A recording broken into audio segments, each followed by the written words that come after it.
Assalamu alaikum and hello. Yesterday at the conclusion of my program, I announced that I would start a program in English. Now this is how it will go. Originally, I'm supposed to be doing 4 programs, Monday through to Thursday in Urdu. But henceforth, I'll be doing only 3 programs, not 4. And instead of 3 programs in Urdu, I'll do 2 programs in Urdu, which is on Monday and Tuesday. And the third one on Wednesday will be in English. Now, why English? Well, basically 2 reasons. First, I've been an English medium journalist all my life.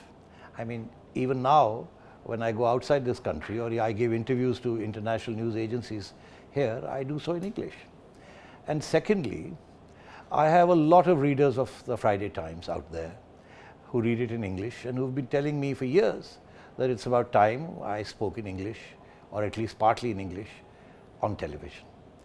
And of course, then there's a small vested interest as well, which is that I'd like to reach out to the international community and perhaps provide a narrative about Pakistan and what's happening over here, which is perhaps slightly different from the run-of-the-mill analysis that you tend to hear or tend to read about it. So that's how this new program in English every Wednesday has come about. Now, having said that, let me introduce you to my host, a young man by the name of Agha Haider Raza.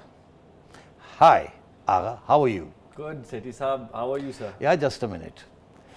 This Sethi Saab business is a bit stiff. Okay, so since you're not wearing a tie, you don't have to say Sethi Saab. You know, a lot of my friends and colleagues call me NS. NS. Now, by NS, I don't mean Nawaz Sharif, and so let's be very clear about that. Okay, so I suggest you have a go with NS. It's more informal, and it shouldn't be difficult for you to say so. Okay? NS works for me as well. I guess we can start with that NS then. Yes, let's start with NS. Now, what's your first question? Sethi Saab, firstly, Assalamu alaikum viewers. Is to be hosting this program with NS, and we hope to be presenting to you current issues related to Pakistan and foreign relations and countries in the region. So shall we start, NS? 1 second. Now, I introduced you as Agha Haider Raza. That's a 3-barreled name, right? I mean, I am Najam Sethi, but I say Najam Sethi. But I don't hear you saying Agha Raza. So I hear you saying perhaps Agha Haider. Now, Agha and Raza smack of Persia, Iran. Yeah. Is there a connection somewhere in your family with Iran? There is a deep connection, family connection to Iran actually. There is. Very Sherlock Holmes about it today. Thank you, thank you. That's my job. But where do the blue eyes come from, young man?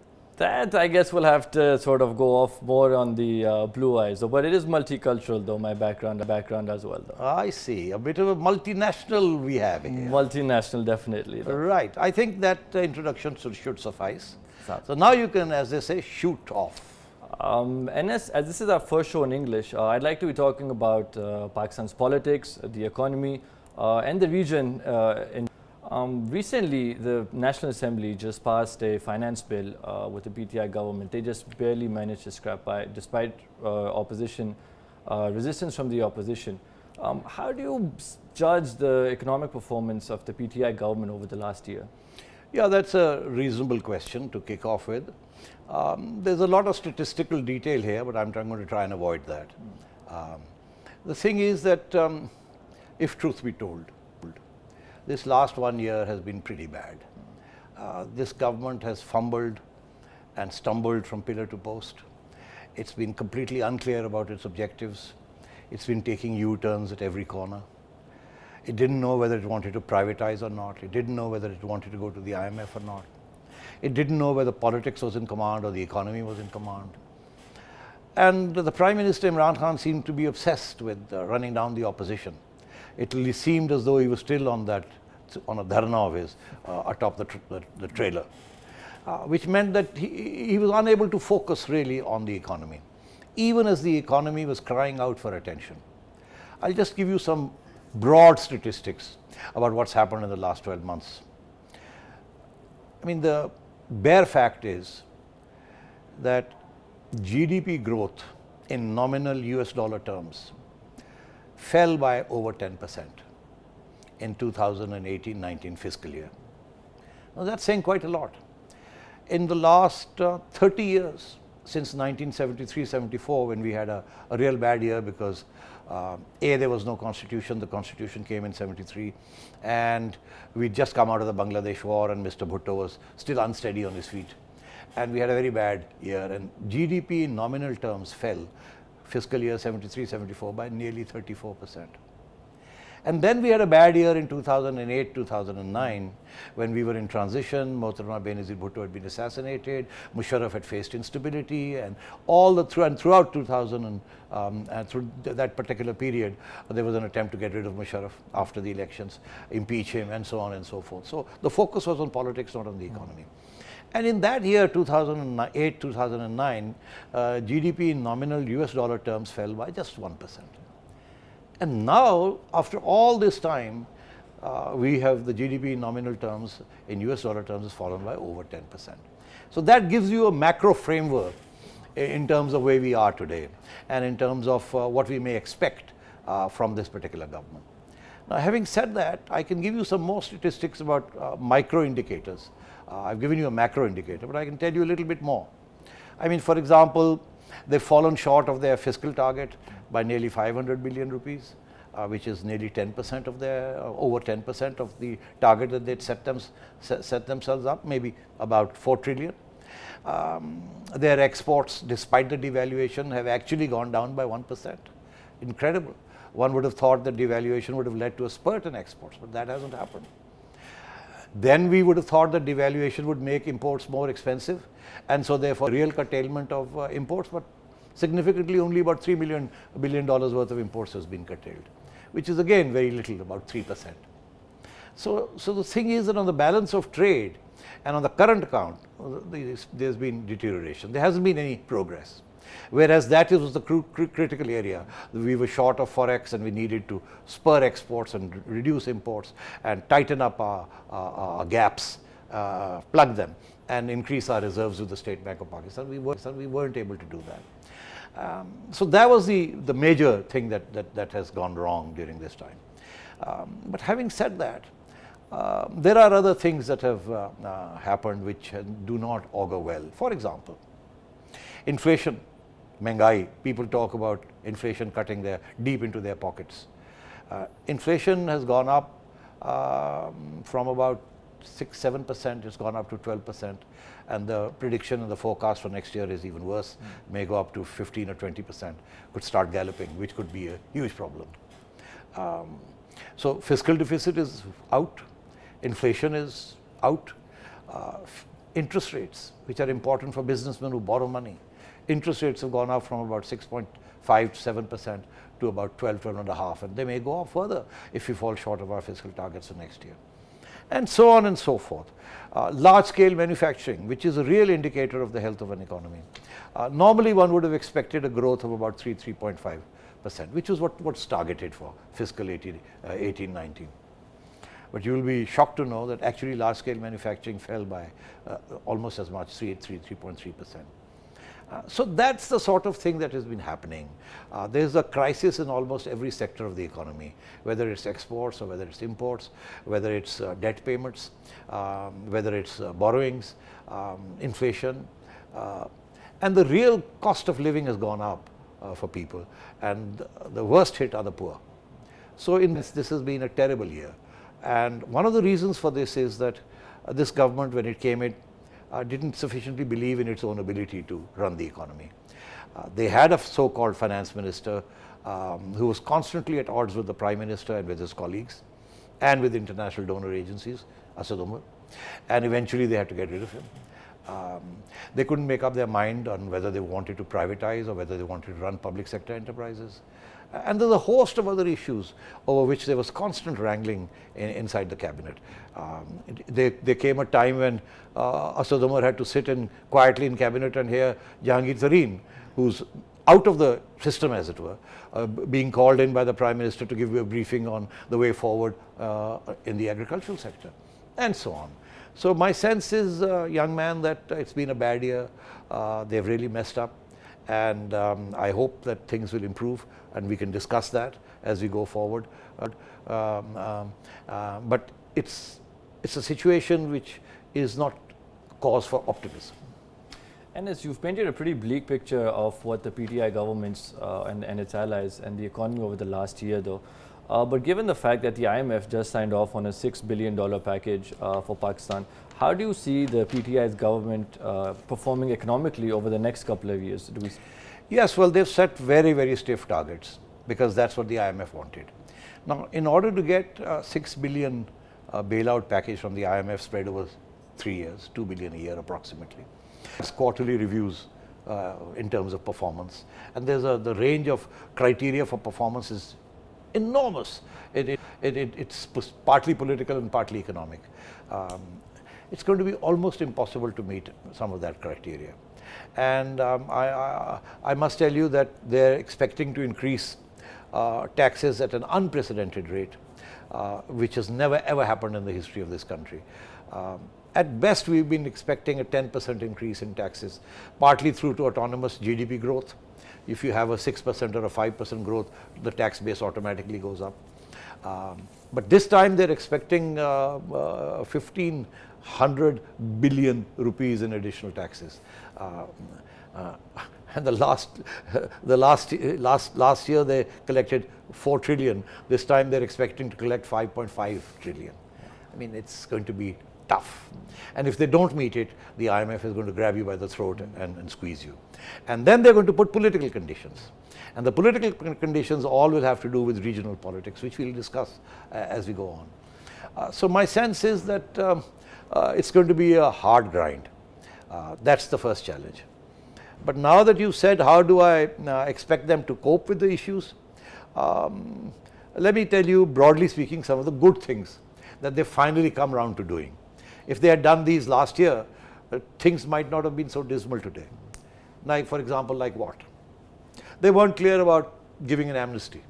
They weren't clear about the merits of an amnesty scheme. An amnesty scheme doesn't just yield more taxes or a one-off tax input. It also brings in new people into the tax net. Now they've come around to doing it, better late than never. And they brought in over 100,000 new taxpayers. Excellent. It was a hard decision to take, but they've taken it. It was a U-turn. They did the U-turn. And I applaud the Prime Minister for that. He's now being realistic.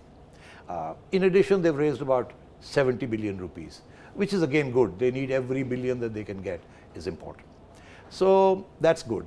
They've also attacked this whole notion of Benami, unknown holders of assets. And now, henceforth, it will be illegal to have an asset unless it's declared in your name. And if you declare it in your name, then you're in the tax net. This is one of the biggest loopholes in the tax net. And so that's a good thing they've done. Similarly, they have increased the rate of taxes for the very rich. For example, the highest tax bracket for the individuals who are very rich was about 25%. They've gone up to 35%. They've also hit some of the lower middle classes. Miftah Ismail left a tax ceiling, shall we say, of 100,000 rupees a month. Anybody earning 100,000 rupees a month was not liable to be taxed. And they've reduced that to 40,000. Now that, or 35,000. So that's going to pinch the middle classes, especially lower middle classes, the salaried lower middle classes, because partly their real income has gone down in terms of having to cough up a little bit for tax, and then secondly, inflation is going to bite into their backsides, as it were. So, pardon the expression. And so, but on the whole, I applaud these measures. The amnesty scheme, the ending of the Benami transactions, the increase of the taxpayers' base, and so on and so forth. More sacrifices on the rich, making imports for the rich, luxury goods, more expensive. I think those are all good steps. So all in all, bad start, good realization at the end of a year. I hope they knuckle down and get on with it now, because it's going to be a hard grind. They're going to face many challenges. Well, it's good to hear that there's some positives in the economy despite a bleak picture, like I said earlier, for the last 12 months. But We have to take a short break here, but when we come back, I do want to talk about the role of the opposition and how they've sort of held the government accountable. Stay with us, we'll be right back.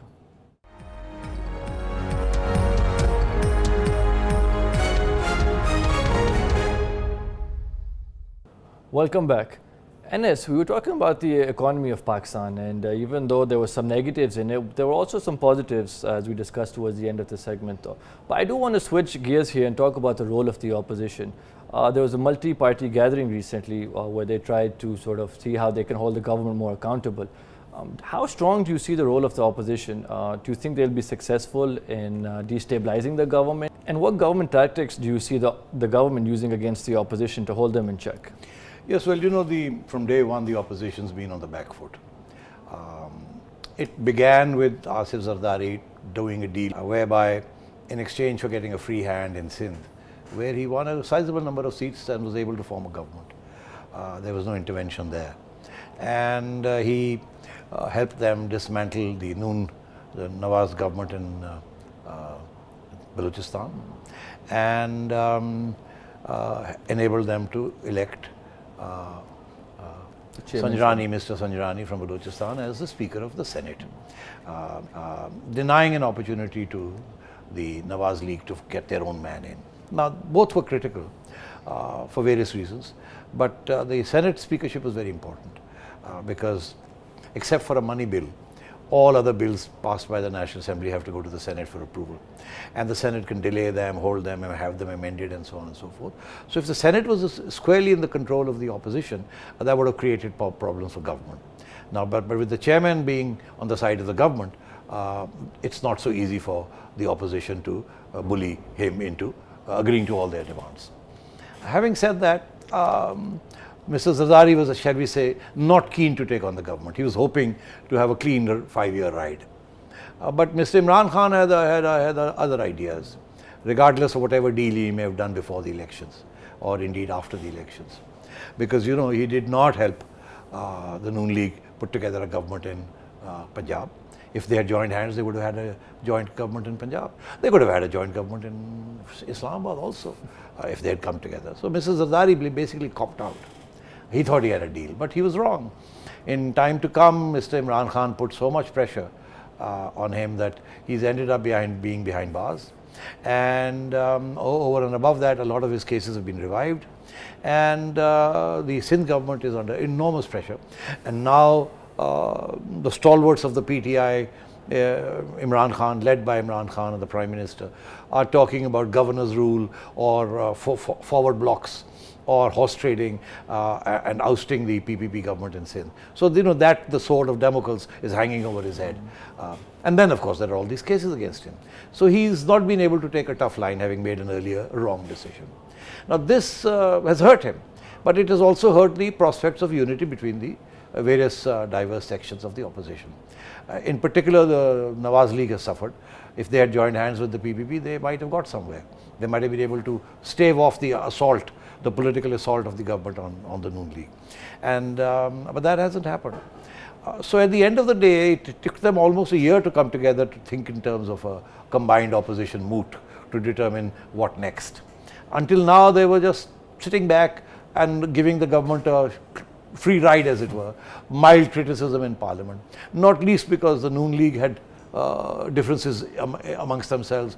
Nawaz Sharif wanted a hard line, Shahbaz Sharif wanted a soft line, and since the leader of the opposition was Shahbaz Sharif, so he wasn't keen to take on the government too much in Parliament. So I think bad strategy on all sides by the opposition. And of course Imran Khan took full advantage of that. So therefore the opposition has lost out year one. And the only person of any repute who was ready to take on the government was Maulana Fazlur Rahman of the JUI. Now he's had a raw deal in KP. He says the elections were rigged there and he got half as many seats as he would normally have got. And he's been agitating for strikes, dharnas, and he wants to overthrow the government. I say they would have all been successful if they'd all put their heads together and come up with a joint strategy, but they couldn't. In fact, things were so bad that it took Maulana at least 3 or 4 meetings with various opposition leaders, including Nawaz Sharif and Maryam and Shahbaz Sharif and Zardari Sahib and Bilawal and all the others, to get them to at least sit together to see if they could formulate something. And even then, when it finally emerged after a 10-hour session recently that you're alluding to, it was a bit of a damp squib. The best they could say was, we've decided that we are going to change the leader of the House in the Senate. Beyond that, they have no plan. And that's because they're split. Maulana wants a hard line, Maryam wants a hard line, Shahbaz wants a soft line, Zardari wants a soft line, Bilawal is huffing and puffing without much effect. So, and then the smaller parties. If they'd been able to get the Baloch, for example, Akhtar Mengar on board, that would have been a significant step. He's got 3 MNAs, but they weren't able to convince him. In the end, he, dithered and ended up going to see the Prime Minister, who told him, here's some money. And we are going to find at least 10 of the 1,000 people who've disappeared. We'll return them to you. And so there it is. And so he had to settle for whatever he got. And now we hear that the opposition's failure to put together a united front and a stiff opposition strategy that looks like yielding dividends to its rank and file. Now it seems that people from the Noon League are actually sneaking off to have secret meetings with the Prime Minister. And the government is talking about creating forward blocks in both the People's Party and League. So I'm afraid, all said and done, opposition politics has been rather pathetic. There's not sufficient unity. They are not quite clear about how to proceed. And my sense is that this is going to be like this for some time to come. Nawaz Sharif himself was hoping to get bail and perhaps go out of the country. I don't know why. He must have been given some assurances by his brother, but eventually it didn't work out. So he was silent for a long time. He and Maryam were silent for a long time. That led to a lot of disillusionment and soul searching within his own party. If he'd spoken up at that time, if she had spoken up at that time, perhaps they might have galvanized, and perhaps there would have been pressure on Shahbaz and others to take a stiff line, but they didn't do that. So they were hoping for some sort of a deal. That's my assessment. And as Imran Khan, the Prime Minister, keeps saying, you ain't getting nothing from me, I'm going to turn the screws on you, which he's been doing, which is the second part of your question. What has the government been doing? Well, the government has been turning the screws. Let's make no bones about it. The government has got NAB in its control, and NAB is doing the dirty. Make no mistake about it. For every one person of insignificance that NAB targets in the opposition, in the government, they will target 10 in the opposition. And they've targeted almost anyone of any consequence. And there are many others on NAB's hit list. And my sense is that that is really hurting the opposition. So which leads, of course, to the whole question of, is it accountability or victimization? And what's recently happened with Rana Sanaullah, the leader of the PMLN in Punjab, who's a hawkish on everything. And you might recall that Imran Khan had earlier said at one stage that he's going to drag Sanaullah by his moustache and drag him off and bung him into prison. So that's the sort of sentiment that prevails in the ruling party. Aggression, brutality, repression. I think it's time to own the fact that the media is under severe pressure from the government. In all my years in a so-called democratic setup, even during General Musharraf's time, I have never seen such censorship and such pressure on media owners and on journalists. I mean, we are constantly being advised not to say this, not to do this, and so on. And those of us who occasionally take the risk end up receiving notices, which is perhaps the first step. Fines, first step. Court cases, first step. God alone knows what the next step is going to be, but my sources tell me that they are concerned about the little freedom that there exists to talk and to criticize. They are concerned about it, and they mean to put a stop to that as well. So the prognosis is not good for the media and for the opposition. But I want to talk about, in particular, the roles of Maryam Nawaz, who's now has a party position for PMLN, and Bilawal Bhutto, obviously chairman of the Pakistan People's Party. How do you see their role moving forward? Do you think they'll be able to unite the opposition against the government? Mia Sahib has been disqualified for life from ever becoming a member of parliament, so he can't be Prime Minister. And that's a Supreme Court decision, and the time for any appeals is gone, and so on and so forth. So in a sense, that's a done job, which means now you have the legacy.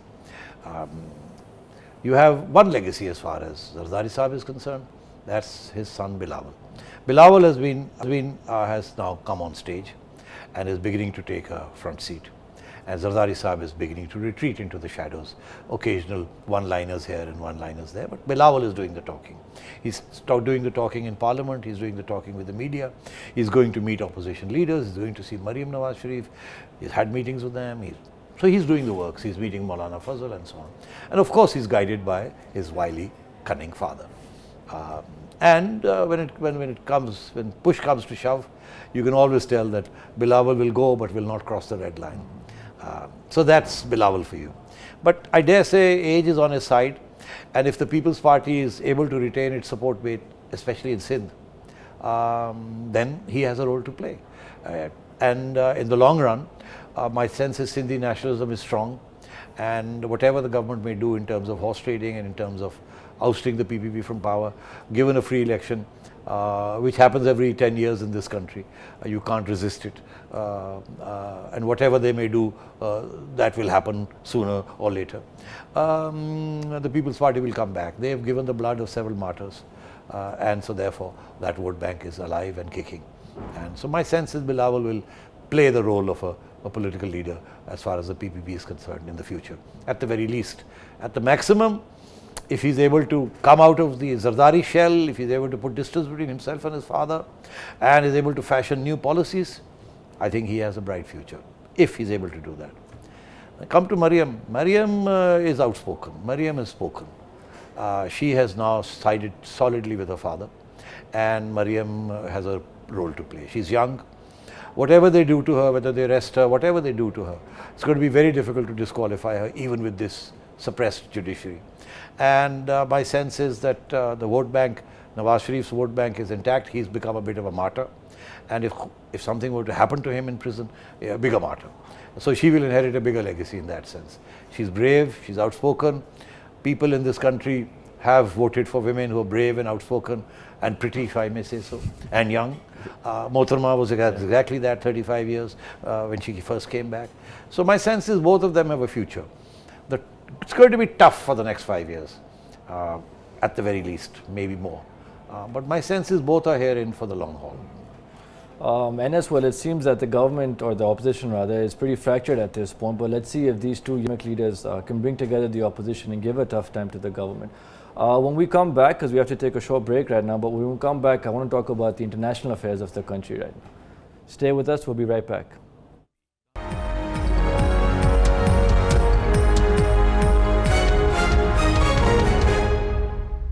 Welcome back.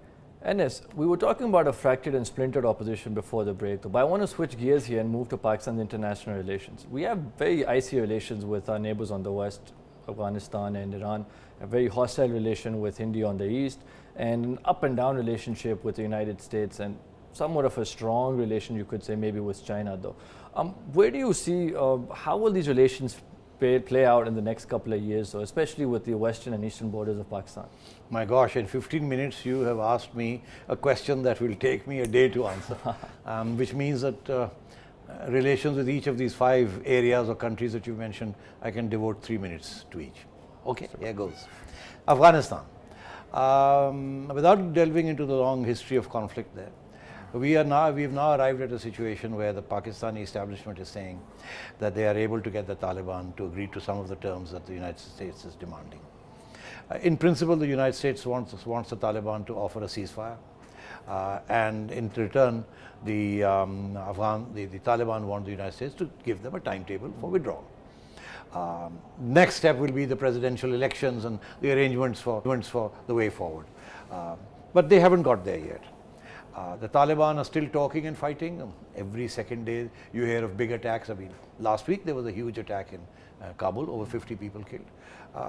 Even as we speak, the US special envoy on Afghanistan is talking to the Taliban in Doha, which is playing a role.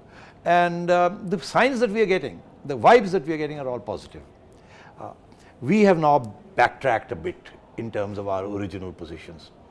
We started off years ago with saying that we would not accept anything less than a friendly Afghanistan, which meant that it had to be pro-Pakistan.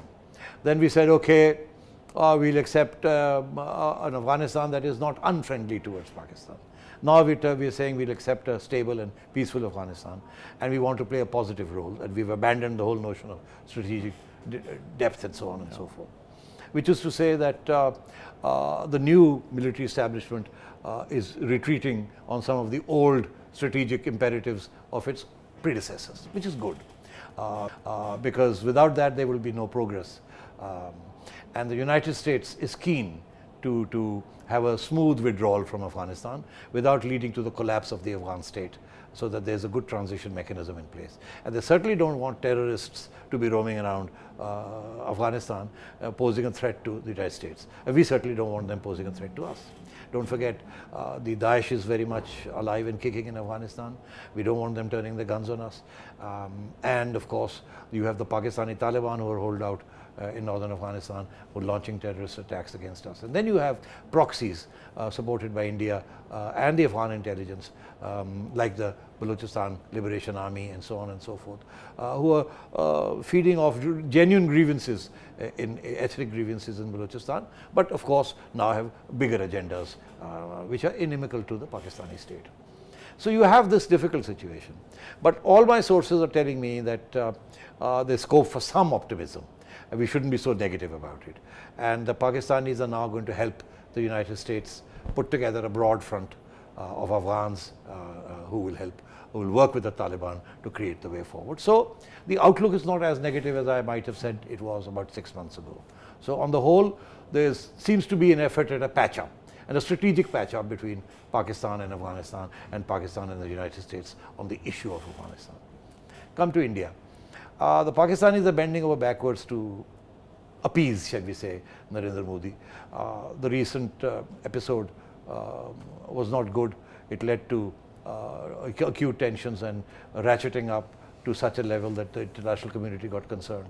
And of course, our defense expenditures will then have to go up, which is something we can't afford right now. So therefore, we are keen to start a dialogue with India. But India is not yet ready. It distrusts us, and it says that we haven't done enough to put down the so-called jihadi groups that have been fomenting trouble in Kashmir, in occupied Kashmir, and so on. Which of course is then linked to the question of FATF, where India is in the chair on the Asia-Pacific group, and the international community is siding with India. And they want us to take a lot of steps to stamp out any resistance, any issues that could create problems for India in Kashmir. As we speak today, there was a news report that said that cases are being initiated against certain jihadi groups that have long been mollycoddled by the Pakistani state, and against whom India has severe objections, and which are on the banned list of the United Nations, and so on. So again, we seem to be making a genuine effort to, shall we say, undo some of the things that have led us to this past. Again, scope for some optimism. But I don't see any improvement in India-Pakistan relations in the short term. There may be some sideline talks, but India is going to, under Narendra Modi, is going to wait and see whether they can trust Pakistan again, and whether Pakistan means business and puts its money where its mouth is. And that's exactly what the United States and the international community is also going to be doing. So I see tensions on and off with India, certain, especially along the border, but I don't see any flare-up. Now, of course, a flare-up can take place if there's another big act of terrorism in Kashmir, and India says the fingerprints or the footprints point to Pakistan. That could create difficulties.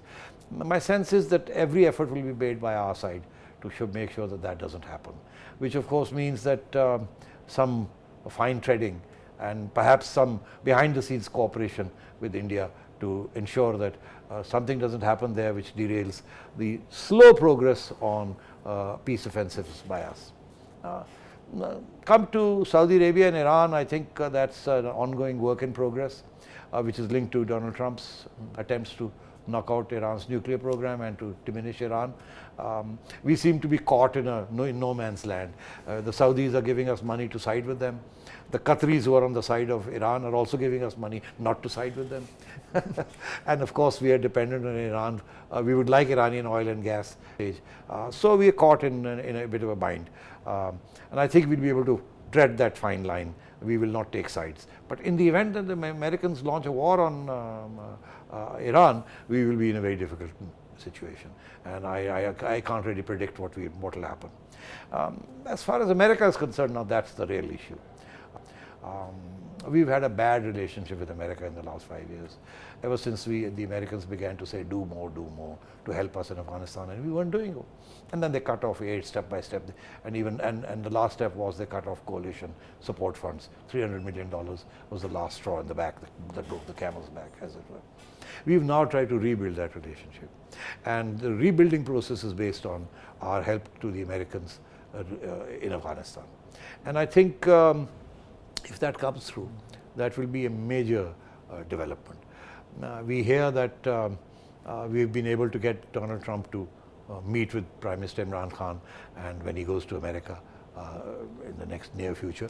You see, September is the United Nations Security Council moot, so the General Assembly, and so therefore the Prime Minister is expected to go there anyway in September. I don't know if he'll go there before that or whether he'll meet him then. Might have a trip in July as well. Might go in July. Well, there you go. And if that happens, that will be a good thing, because Donald Trump has been, breathing fire and venom against Pakistan for having taken its money and not done anything. And I'm sure Imran Khan will be able to stress upon the Americans that we mean business, we are doing a turnaround, and the new Army Chief General Bajwa is not a patch on the earlier chiefs and on the earlier strategic thinkers. He genuinely realigned Pakistan towards the West all over again, because our economy is tied with capitalism, and there's no way we can turn away from the West, and so therefore there is an attempt to realign again. I think we had pulled back, been isolated on that score for too long. So on the whole, a tough act to follow, but because the real obstacle in the past for every civilian government that wanted to do these things, now the military establishment is changing its course and seems to have realized that whatever they've been doing is not good for the economy, and of course not good for politics and instability. And if there's regional instability, then everybody suffers. Just think of it, that little incident in which Indian planes crossed the border and we had to shoot down one and so on and so forth, it led to a victory for Narendra Modi, the hardliner in India. And imagine if something like that were to happen again and we would end up ratcheting our nuclear weapons. We'd be isolated completely, and it could scare the international community beyond measure. So my sense is that there is a realization. I was talking to some senior people in the military establishment, and they were assuring me that they are confident that they will be able to get off the grey list and get into the white list, or certainly not go into the black list, which is what India would like you to do, so that you can be isolated. And of course that they mean to rebuild their fences with Afghanistan and with the Americans. So all in all, if this happens, it will be good for Pakistan. Enes, you talked about Pakistan realigning with the United States after a decade of sort of isolation with them. But what about China in the north, though? How does Pakistan pivot towards China while also trying to balance not only United States relationship, but also balancing the fine line between Iran and Saudi Arabia as well? You're absolutely right, because you see the United States under Donald Trump treats Iran and China as its main enemies.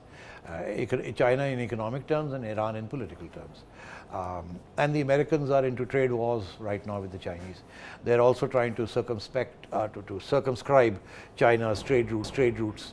The area of contention is the South China Sea, the Asia Pacific region on that side, and therefore the Chinese have been especially keen to have a new route, which is the CPEC route, the part of their Road and Belt Initiative. But here's the problem. The more we lean towards China, the more aggressive America and India become, because it's not in their interest. And they mean not to allow CPEC to take off.